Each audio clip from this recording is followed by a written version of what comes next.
Hi friends, welcome to my channel. ಈ ಥರ ಏನೋ ಇವರು ಈ ಥರ ಕೈ ಸನ್ನೆಲ್ಲ ಮಾಡ್ತಾಯಿದ್ದಾರೆ ಅಂದ್ಕೋಬೇಡಿ. ಇವರು ವಿಕಲಚೇತನ ಮಕ್ಕಳು ಅಂತಲೇ ಹೇಳ್ಬೋದು ಎಲ್ಲರೂ. ಅಂದರೆ ಕಿವಿನೂ ಕೇಳಿಸಲ್ಲ, ಮಾತಾಡೋಕ್ಕೂ ಬರಲ್ಲ, ಆ ಥರ ಮಕ್ಕಳು. ಅಂದರೆ ನನ್ನ ಮಗನೂ ಅದೇ ಥರನೇ. ಆದರೆ ನನ್ನ ಮಗನಿಗೆ ಸ್ವಲ್ಪ ಟ್ರೈನಿಂಗ್ ಕೊಡಿಸಿರೋದ್ರಿಂದ ಮಾತಾಡ್ತಾನೆ. ಹಂಗಾಗಿ ಇನ್ನು ಬೇರೆ ಮಕ್ಕಳಂತೂ ಒಂದು ವರ್ಡೂ ಮಾತಾಡಲ್ಲ, ಬರೀ ಕೈ ಸನ್ನೆ ಮಾಡೋದಷ್ಟೇ. ಅಂದರೆ ಕೈ ಸನ್ನೆ ಮಾಡೋದೇ ಒಂದು ಸಬ್ಜೆಕ್ಟ್ ಇದೆ, ಓಕೆನಾ. ಅದು ಮೈಸೂರಲ್ಲಿ JSSಗೆ ಸೇರಿಸಿದಾಗಲೇ ಗೊತ್ತಾಗಿದ್ದು ನನಗೂ. ಅದು ಅದೇ ಥರ ಸೈನ್ ಲ್ಯಾಂಗ್ವೇಜ್ ಮಾಡೋದೇ ಒಂದು ಸಬ್ಜೆಕ್ಟ್ ಇದೆ. ಅದು ಏನಕ್ಕಪ್ಪ ಅಂದರೆ ಅವ್ರು ಎಲ್ಲೇ ಹೋದ್ರೂ ಇದು ರೆಗ್ಯುಲರಾಗಿ ಎಲ್ರಿಗೂ ಗೊತ್ತಿರುತ್ತಂತೆ, ಈ ಥರ ಸೈನ್ ಲ್ಯಾಂಗ್ವೇಜು ಕೈ ಸನ್ನೆ ಮಾಡೋದು. ಅದಕ್ಕೋಸ್ಕರ ಅದೇ ಒಂದು ಸಬ್ಜೆಕ್ಟಾಗಿ ಕಲಿಸಿದ್ದಾರೆ. ಇವಾಗ ಅಕಸ್ಮಾತ್ ಬೇರೆ ಕಡೆ ಹೊರದೇಶಕ್ಕೆ ಆ ಕಡೆ ಹೋದಾಗಲೆಲ್ಲ ಈ ಥರ ಕೈ ಸನ್ನೆ ಮಾಡಿದ್ರೆ ಇವ್ರಿಗೆ ಎಲ್ಪ್ ಆಗುತ್ತೆ ಅನ್ನೋದಕ್ಕೋಸ್ಕರ ಈ ಥರ ಮಕ್ಕಳಿಗೋಸ್ಕರನೇ ಮಾಡಿರುವಂಥದ್ದು. ಒಂದು ಸಬ್ಜೆಕ್ಟ್ ಲೆಕ್ಕ ಅದು. ಆದರೆ ನಾವು ಅಷ್ಟು ಅವನಿಗೆ ಕೈ ಸನ್ನೆ ಮಾಡೋದು ಕಲಿಸಿರಲಿಲ್ಲ. ಅಂದರೆ ಟ್ರೈನಿಂಗ್ ಕೊಡಿಸುವಾಗ ಮಾತಾಡೋದೇ ಕಲಿಸಿದ್ದು. ಆದರೆ ಆಮೇಲೆ ಈ JSSಗೆ ಹೋದ್ಮೇಲೆ ಅಲ್ಲಿ ಸಬ್ಜೆಕ್ಟ್ ಇರೋದ್ರಿಂದ ಅವನು ಅದನ್ನು ಕಲ್ತಿದ್ದಾನೆ. ಹಂಗಾಗಿ ಇವರೆಲ್ಲ ಮಕ್ಕಳನ್ನು ಏನಕ್ಕಪ್ಪ ಅಂದರೆ ಇವರೆಲ್ಲ ಇಂಟರ್ವ್ಯೂಗೆ ಬಂದಿರುವಂಥದ್ದು. ಎಲ್ಲಿ ಅಂದರೆ ನಂದಿ ಬೆಟ್ಟದ ಹತ್ರ ಒಂದು JW ಮೆರಿಟ್ ರೆಸಾರ್ಟ್ ಅಂದ್ಬಿಟ್ಟು, ಅಂದರೆ ನಂದಿ ಬೆಟ್ಟ ಒಂದು 2-3 ಕಿಲೋಮೀಟ್ರ್ ಹಿಂದೆನೇ ಸಿಗುತ್ತೆ. ನಮ್ಮ ಮನೆಯವ್ರು ಅದೇ ಹೇಳ್ತಾಯಿದ್ರು, ನಂದಿ ಬೆಟ್ಟ ಇನ್ನೊಂದು 2-3 ಕಿಲೋಮೀಟ್ರ್ ಹೋದರೆ ನಂದಿ ಬೆಟ್ಟ ಸಿಗುತ್ತೆ ಅಂತ ಹೇಳ್ತಾಯಿದ್ರು. ಅಂದರೆ ಅಷ್ಟು ದೂರ ಇತ್ತು. ಅಂದರೆ ನಮ್ಮ ಮನೆಯಿಂದ ಅಲ್ಲಿ ಹೋಗೋಷ್ಟರಲ್ಲಿ 1.5 ಅವರಿಂದ 2 ಅವರ್ ತಗೋತು ಆಟೋದಲ್ಲಿ. ಬಸ್ಸಲ್ಲಿ ಹೋದ್ರೆ ಇನ್ನೂ ಜಾಸ್ತಿ ತೊಗೊಳುತ್ತೆ ಟೈಮಿಂಗ್ಸು. ನೋಡಿ, ಎಲ್ಲ ದೊಡ್ಡ ದೊಡ್ಡ ಬಿಲ್ಡಿಂಗೇ ಇದೆಲ್ಲ ಏರ್ಪೋರ್ಟ್ ರೋಡ್ ಆಗಿರೋದ್ರಿಂದ ಎಲ್ಲ ದೊಡ್ಡ ದೊಡ್ಡ ಬಿಲ್ಡಿಂಗೇ ಇರುವಂಥದ್ದು. ಅಂದರೆ ನಾನು ಈ ಕಡೆ ರೋಡಲ್ಲಿ ಜಾಸ್ತಿ ಬಂದೇ ಇಲ್ಲ, ಹೇಳಬೇಕು ಅಂದರೆ ಇದೇ ಫಸ್ಟ್ ಟೈಮ್ ಬಂದಿರೋದು ಏರ್ಪೋರ್ಟ್ ರೋಡಲ್ಲಿ. ಮತ್ತು ಇದೇ ನೋಡಿ, ಇಲ್ಲಿ ಬೋರ್ಡ್ ಹಾಕಿದ್ದಾರೆ ಏರ್ಪೋರ್ಟ್ ರೋಡ್ ಅಂತ. ಹಾಗಾಗಿ ನಮ್ಮ ಮನೆಯವರು ಅದೇ ಹೇಳ್ತಿದ್ರು, ಏರ್ಪೋರ್ಟ್ ರೋಡ್ ಇದು. ದೇವನಹಳ್ಳಿ ಹತ್ರ ಹೋಗಿ ಅಲ್ಲಿಂದ ಬಸ್ಸಲ್ಲಿ ಬೇರೆ ಹತ್ಬೇಕಾಗುತ್ತೆ, ಬಸ್ಸಲ್ಲಿ ಹೋದರೆ ಅಂತೆಲ್ಲ ಹೇಳ್ತಾಯಿದ್ರು.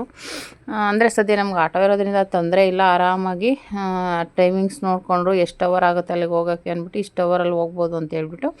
ಮೇಡಮ್ ಸ್ವಲ್ಪ ಬೇಗನೆ ಬಂದಿರಿ, ಲೇಟ್ ಮಾಡಬೇಡಿ ಅಂತೆಲ್ಲ ಹೇಳಿದರು. ಪಾಪ ಬೇರೆ ಊರವರೆಲ್ಲ ಒಂದಿನ ನೈಟೇ ಟ್ರೈನ್ ಹತ್ತಿ ಬಂದಿದ್ದರು. ಆಲ್ರೆಡಿ ಬಂದು ವೆಯ್ಟ್ ಮಾಡ್ತಾಯಿದ್ರು ಬೆಳಗಿನ ಜಾವನೇ. ಅವರು ಬಸ್ಗಳೆಲ್ಲ ಹಿಡ್ಕೊಂಡು, ಕೆಲವರು ಕ್ಯಾಬ್ ಮಾಡ್ಕೊಂಡು ಬಂದಿದ್ದರು. ಈ ಥರ ಎಲ್ಲ ಬಂದಿದ್ದರು. ನಾವು ಇಲ್ಲೇ ಅಲ್ವಾ ಬೆಂಗಳೂರು ಆಗಿರೋದ್ರಿಂದ ಸ್ವಲ್ಪ 8 ಗಂಟೆಗೆ ಬಿಟ್ವಿ. ಒಂದು 10 ಗಂಟೆ ಅಷ್ಟರಲ್ಲೆಲ್ಲ ಬಂದ್ವಿ. ಈಚೆ ಗೇಟ್ ಹತ್ರ ಬಿಡ್ತಾರೋ ಇಲ್ವೋ ಅಂತ ನೋಡಿದ್ವಿ. ಇಲ್ಲ, ಹಿಂಗೆ ಇಂಟರ್ವ್ಯೂ ಇದೆ ಅಂತ ಹೇಳಿದ್ದಕ್ಕೆ ಹೋಗಿ ಅಂದರು. ಅಂದರೆ ತುಂಬ ದೂರ ಇದೆ ನೋಡಿ, ಇದೆಲ್ಲ ಒಳಗಡೆ ಇರುವಂಥ ರೆಸಾರ್ಟ್ ಇದು. ತುಂಬ ಚೆನ್ನಾಗಿದೆ. ಅಂದರೆ ಇದು ಹಿಂದೆ ಇರೋ ಗೇಟ್ ಅನಿಸುತ್ತೆ, ಮೇನ್ ಗೇಟ್ ಅಲ್ಲ. ಮೇನ್ ಗೇಟ್ ಬೇರೆ ಕಡೆ ಇರಬೇಕು. 1 ಕಿಲೋಮೀಟ್ರ್ ಅಷ್ಟೇ ಆಗುತ್ತೆ ನಡ್ಕೊಂಡು ಹೋದರೆ. ಆಮೇಲೆ ಆಟೋದಲ್ಲೇ ಹೋದ್ವಿ. ಹೋಗ್ಬಿಟ್ಟು ಆಮೇಲೆ ಅಲ್ಲಿ ಕನ್ನಡನೇ ಗೊತ್ತಿಲ್ಲ ಅವ್ರಿಗೆ, ಸುಮಾರು ಜನಕ್ಕೆ ಎಲ್ಲ ಹಿಂದಿಲೇ ಮಾತಾಡ್ತಾ ಇದ್ದಿದ್ದು. ಅವ್ರಿಗೆ ಫೋನಲ್ಲೆಲ್ಲ ಮೆಸೇಜ್ ಹೋಗಿರುತ್ತಲ್ಲ, ನೋಡಿಬಿಟ್ಟು ಕೇಳಿದ್ರು. ನೀವು ಅಲ್ಲೋಗಿ ಅಲ್ಲಿ ಇಂಟರ್ವ್ಯೂ ಇರೋದು ಅಂತ ಹೇಳಿದ್ರು. ಅಲ್ಲೋಗಿ ಸೆಕ್ಯೂರಿಟಿ ಹತ್ರ ಎಲ್ಲ ಬರೆಸ್ತಾಯಿದ್ರು ಹುಡುಗರು ಆಲ್ರೆಡಿ. ಅಂದರೆ ಆಧಾರ್ ಕಾರ್ಡ್ ಎಲ್ಲ ಕೊಟ್ಟು ಎಂಟ್ರಿ ಮಾಡಿಸ್ತಾಯಿದ್ರು.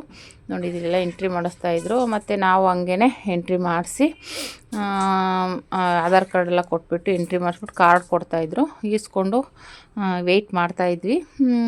ಅಂದರೆ ಇಂಟರ್ವ್ಯೂಗೆ ಸ್ಟಾರ್ಟ್ ಆಗೋಕ್ಕೆ 11 ಗಂಟೆಗೆ ಸ್ಟಾರ್ಟು ಅಂತ ಹೇಳಿದರು.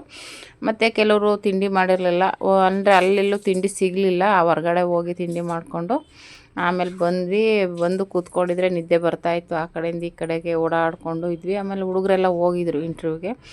ಮಧ್ಯಾಹ್ನ ಆಯಿತು. ಪೇರೆಂಟ್ಸ್ಗೂ ಊಟ ಮಾಡೋಗಿ ಅಂತ ಅಂದ್ಬಿಟ್ಟು ಕಾರ್ಡ್ ಕೊಟ್ಟರು. ಒಂದು ಕಾರ್ಡ್ ಇಲ್ಲ ಅಂದರೆ ಊಟ ಇಲ್ಲ. ಕಾರ್ಡ್ ಕೊಟ್ಬಿಟ್ಟು ಹೋಗಿ ಊಟ ಮಾಡ್ಕೊಂಬರೋಗಿ ಅಂದರೆ ಮೇಡಮ್ ಫೋನ್ ಮಾಡಿದ್ರಂತೆ. ಹಾಗಾಗಿ ಹೋಗಿ ಅಂತ ಹೇಳಿದ್ರು. ನಾವು ಹೊರಗಡೆ ಹೋಗೋಕ್ಕೆ ದೂರ ಬೇರೆ, ನಡ್ಕೊಂಡು ಹೋಗಿ ಮತ್ತೆ ಬರೋರು ಯಾರು, ಒಂದೇ ಸಲ ಹೊರಗಡೆ ಹೋದಾಗ ಊಟ ಮಾಡೋಣ ಬಿಡು ಅಂದ್ಬಿಟ್ಟು ಸುಮ್ಮನಾದ್ವಿ. ನಾವು ಹೋಗದೆ ಇರೋದು ನೋಡಿ, ಮತ್ತೆ ಅವರೇ ಕಾರ್ಡ್ ಕೊಟ್ಟು ಅವ್ರ ಕಡೆ ಊಟಕ್ಕೆ ಹೋಗಿ ಅಂತ ಹೇಳಿದ್ರು. ಒಂದು ಕಡೆ ಹೋದ್ವಿ, ಅಲ್ಲೆಲ್ಲೋ ಇನ್ನೊಂದು ಕಡೆ ಹೋಗಿ ಅಂತ ಕಳಿಸಿದ್ರು. ಮತ್ತು ಅಲ್ಲೋದ್ವಿ. ಮಾಮೂಲಿ ಅನ್ನ ಸಾಂಬಾರು, ನಾನ್ ವೆಜ್ಜು ಇತ್ತು. ಮಾಮೂಲಿ ಅನ್ನ ಸಾಂಬಾರು, ಗೊಜ್ಜು, ಪಲ್ಯಗಳು, ಹಪ್ಪಳ, ಉಪ್ಪಿನಕಾಯಿ ಪ್ರತಿಯೊಂದು ಇಟ್ಟಿದ್ರು. ಅವ್ರವ್ರೇ ಹಾಕ್ಕೊಂಡು ತಿನ್ಬೋದು. ಆ ಥರ ತುಂಬ ಚೆನ್ನಾಗಿದೆ ಊಟ ಅಂತಂದರೆ. ಅದೇ ಕೆಲಸ ಮಾಡೋರಿಗೋಸ್ಕರನೇ ಮಾಡಿರೋದು. ಮಾಡಿ ಅಲ್ಲೇ ಬಿಸಿಯಾಗಿ ಹಾಕ್ತಾಯಿರೋದು. ಅವ್ರು ಬೇಕಾಗಿರೋದು ಹಾಕ್ಕೊಂಡು ತಿನ್ಬೋದು. ಹಂಗಾಗಿ ಊಟ ಎಲ್ಲ ತುಂಬಾ ಚೆನ್ನಾಗಿತ್ತು. ಆಮೇಲೆ ತಿಂದ್ಕೊಂಡು ಮತ್ತೆ ಬಂದ್ವಿ.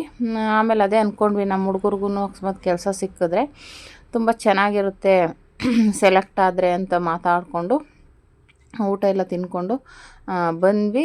ಅಷ್ಟೊತ್ತಿಗೆಲ್ಲ ಹುಡುಗರೆಲ್ಲ ಹೋಗಿದ್ರಲ್ಲ ಇಂಟರ್ವ್ಯೂಗೆ. ಮೇಡಮ್ ಕರೆದ್ರು.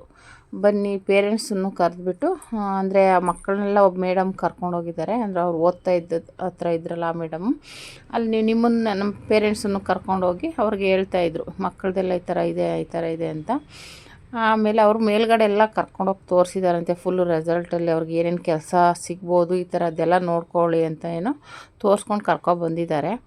ಆಮೇಲೆ ಅಲ್ಲಿಂದ ಬಂದ್ವಿ. ಅವು ಮಕ್ಕಳನ್ನ ಒಬ್ಬೊಬ್ಬರನ್ನೇ ಕರ್ಕೊಂಡೋಗಿ ಇಂಟರ್ವ್ಯೂ ಆಯಿತು. ನಾವೆಲ್ಲ ಅಲ್ಲಿ ನಮ್ಮನ್ನೇನು ಅಲೋ ಇಲ್ಲ, ಅಂದರೆ ಒಳಗಡೆ ಎಲ್ಲೂ ಅಲೋ ಇಲ್ಲ, ಈಚೆ ಕಡೆನೇ ಎಲ್ಲ ಒಂದು ಕಡೆ ರೂಮಲ್ಲಿ ಕೂರಿಸಿ ಎಲ್ಲ ಇದು ಮಾಡಿದ್ದು.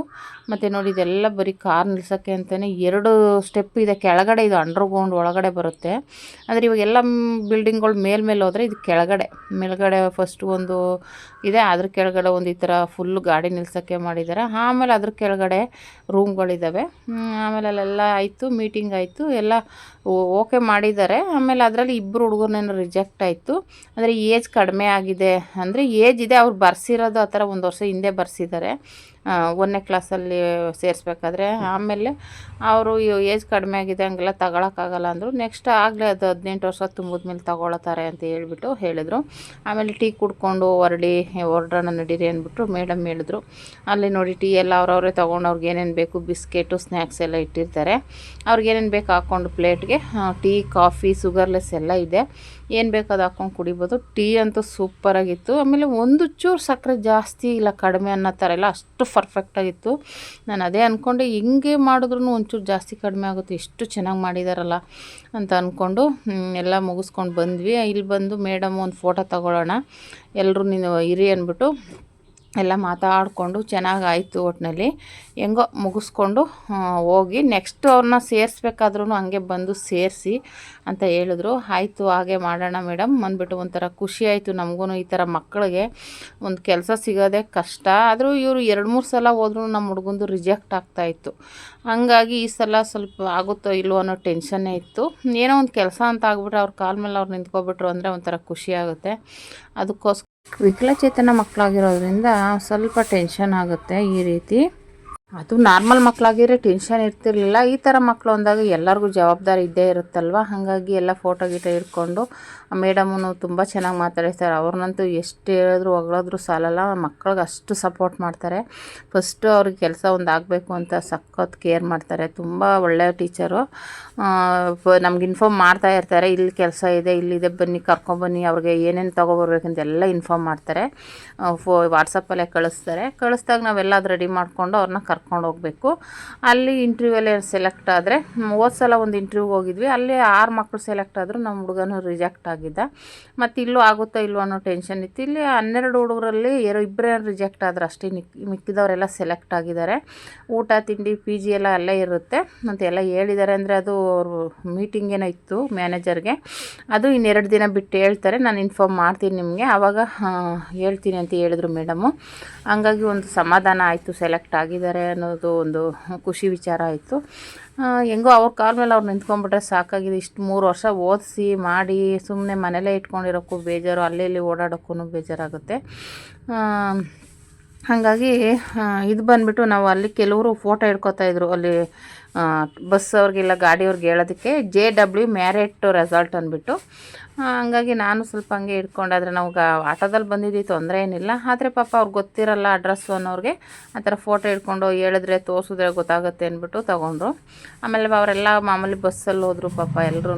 ನಾವು ಆಟೋ ನಮ್ಮ ಮನೆಯವರಲ್ಲೇ ವೆಯ್ಟ್ ಮಾಡ್ತಾಯಿದ್ರು. ಆಮೇಲೆ ಮಾಮೂಲಿ ನಾವು ಆಟೋದಲ್ಲಿ ಬಂದ್ವಿ. 1-2 ಕಡೆ ಅಲ್ಲಲ್ಲಿ ಮಳೆ ಬರ್ತಾಯಿತ್ತು, ಹಾಗಾಗಿ ಆಟೋದಲ್ಲಿ ಬಂದಿದ್ದರಿಂದ ಏನು ತೊಂದರೆ ಆಗಿಲ್ಲ. ಹಂಗೆ ನಮ್ಮ ಮನೆ ಹತ್ರ ಬರೋ ಅಷ್ಟರಲ್ಲಿ 2 ಅವರ್ ಬೇಕು. ಅಲ್ಲಿಂದ 50 ಕಿಲೋಮೀಟ್ರ್ 55 ಕಿಲೋಮೀಟ್ರ್ ಆಗುತ್ತೆ.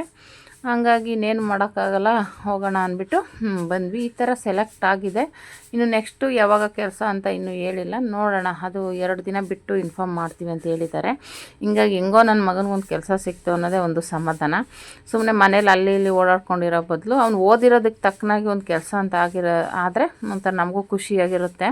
ಹೆಣ್ಮಕ್ಳಾದರೆ ಒಂಥರ, ಈಗ ಹೆಣ್ಮಕ್ಳು ದುಡಿತಾರೆ ಅಂಥದ್ರಲ್ಲಿ ಗಂಡು ಮಕ್ಳಿಗೆ ಓದಿ ಅವ್ರದ್ದು ಕೆಲಸ ಸಿಕ್ಕಿಲ್ಲ ಅಂದರೆ ತುಂಬ ಬೇಜಾರಾಗುತ್ತೆ. ಅದು ನಾರ್ಮಲ್ ಮಕ್ಕಳಾದರೆ ಏನೂ ಟೆನ್ಷನ್ ಇಲ್ಲ. ಈ ಥರ ವಿಕಲಚೇತನ ಮಕ್ಕಳು ಅಂದಾಗ ಒಂಥರ ಬೇಜಾರಾಗುತ್ತೆ. ಅವ್ರಿಗೊಂದು ದಾರಿ ಮಾಡಬೇಕು ಅನ್ನೋದೇ ಒಂದು ಮನಸ್ಸಲ್ಲಿ ನಮಗಿರೋದು. ಪಾಪ ಟೀಚರ್ಸು ಅಷ್ಟೇ, ಅವ್ರಿಗೊಂದು ಕೆಲಸ ಸಿಗೋವ್ರಿಗೂ ನಾವು ಬಿಡೋಲ್ಲ, ಎಲ್ಲಾದರೂ ಬೇರೆ ಬೇರೆ ಕಡೆ ನೋಡಿ ನಿಮ್ಗೆ ಕೊಡಿಸ್ತೀವಿ ಅಂತ ಹೇಳ್ತಾಯಿದ್ರು. Thank you for watching.